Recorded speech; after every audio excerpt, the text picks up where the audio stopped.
आशीष, हमारे एक दर्शक हैं, अभी वो सवाल आ जाएगा उसका।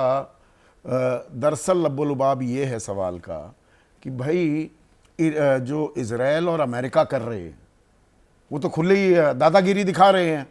मोदी जी युद्ध उन्मादी इजराइल और अमेरिका की निंदा करने के बजाय ईरान को शांति का उपदेश दे रहे हैं। ये कैसी विदेश नीति है? नहीं नहीं, निंदा करना इतना आसान नहीं है। देखिए, ये सिंपलिस्टिक क्वेश्चन है, कहाँ से निंदा कर लेंगे। आपको इस बात का तो ध्यान रखना पड़ेगा ना कि वो सिर्फ 2 देश नहीं है, पूरा का पूरा रीजन है। 8 to 9 मिलियन इंडियंस वहां पर हैं।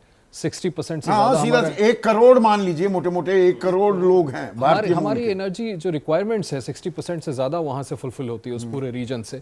तो ये बड़ा आसान है कह देना, और उस व्यूअर को समझना भी चाहिए कि थोड़ा सा ट्रिकी सिचुएशन है। भारत को 86% तेल तो हम बाहर से मंगाते हैं भाई, 14% अपने यहाँ पे प्रोडक्शन है। बिल्कुल, मैं इसलिए कह रहा हूँ कि हमारी एनर्जी नीड्स देखिए ना कितनी वहाँ से फुलफिल हो रही है। तो इन सभी चीज़ों का ध्यान रखना पड़ता है और भारत को रखना भी होगा। और एक बड़ा क्रूशियल चीज़ है जो समझना बहुत ज़रूरी है कि देखिए, नुआंस्ड शिफ्ट, मुझे याद है संदीप जी कुछ समय पहले हम और आप शो में बात कर रहे थे, तब इस बारे में बात हुई थी अक्टूबर 2023 में जब हमास ने हमला किया था। कुछ नुआंस शिफ्ट पिछले कुछ सालों में भारत ने इसराइल की तरफ ज़रूर किया है। क्यों? क्योंकि वो हमारा डिफेंस और स्ट्रेटेजिक क्लोजर पार्टनर है। नहीं, हमें अपने साथ में हैं। अब सौरभ अत्री हैं मेरठ वासी, ये कह रहे हैं कि रूस को छोड़कर ईरान के साथ कोई नहीं जाएगा, कोई भी अमेरिका को नाराज नहीं करना चाहिए। देखिए, ये हो भी नहीं सकता। मैं बहुत ऐसे उस एग्जाम्पल के साथ समझाना चाहता हूं कि हर भारतीय समझ जाए।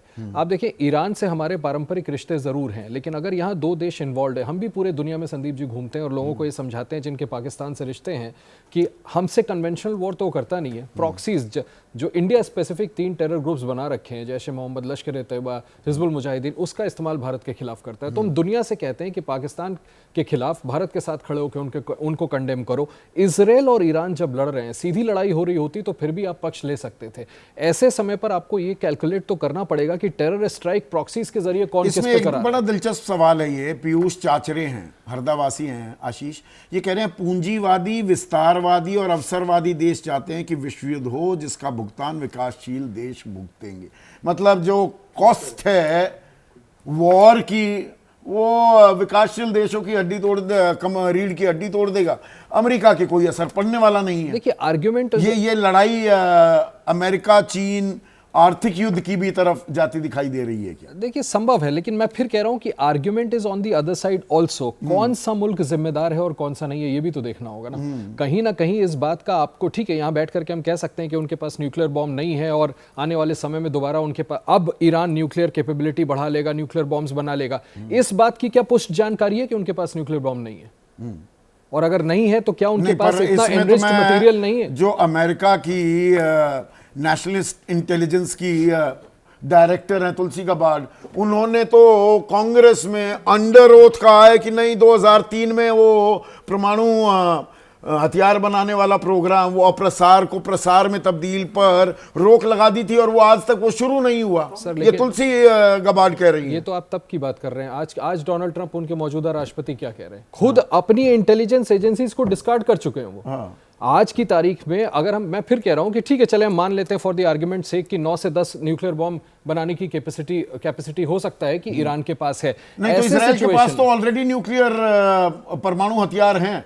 वो किस बिना पर कि मैं I will bomb the existence out of view, कि तुम्हारे पास परमाणु हथियार है, परमाणु हथियार आ गए तो मेरे अस्तित्व पे खतरा। और तुम्हारे परमाणु हथियार किसके लिए अस्तित्व का खतरा है? 2 दिन पहले आप ही के शो में आपके एक गेस्ट कह रहे थे कि एग्जिस्टेंशियल क्राइसिस है इसराइल का। इसराइल ऐसा इसलिए कर रहा है, देखिए, जो उस क्षेत्र में ज्यादा मजबूत मिलिट्री पावर होगा वो अपनी गुंडई तो दिखाएगा ही दिखाएगा। वही वो कर रहे हैं। ठीक है, मान लिया कि वो दादागिरी कर रहे हैं, लेकिन मौजूदा परिप्रेक्ष्य में जो घटना घट रही है उसी पे तो बात करेंगे कि हम आध्यात्म की बात करेंगे कि ऐसा उसको नहीं करना चाहिए, ऐसा उसको नहीं करना चाहिए। अब एक दिलचस्प बात ये आ जाती है, डोनाल्ड ट्रंप, अब उनकी बात तो खारिज कर दी है प्रधानमंत्री ने, पर 15 बार हो चुका है ये कहा कि मैंने मध्यस्थता कराई, इसीलिए वो संघर्ष विराम हुआ 10 मई को।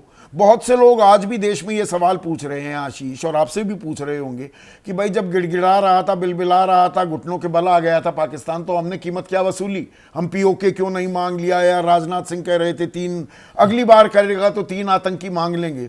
हमने क्या कीमत वसूली और हम क्यों मान गए?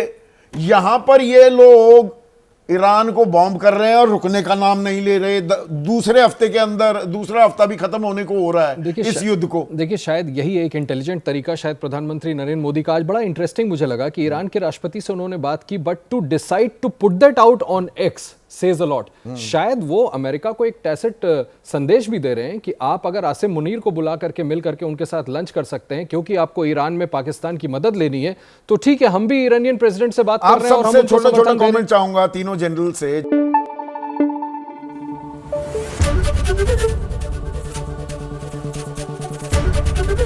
एबीपी न्यूज आपको रखे आगे।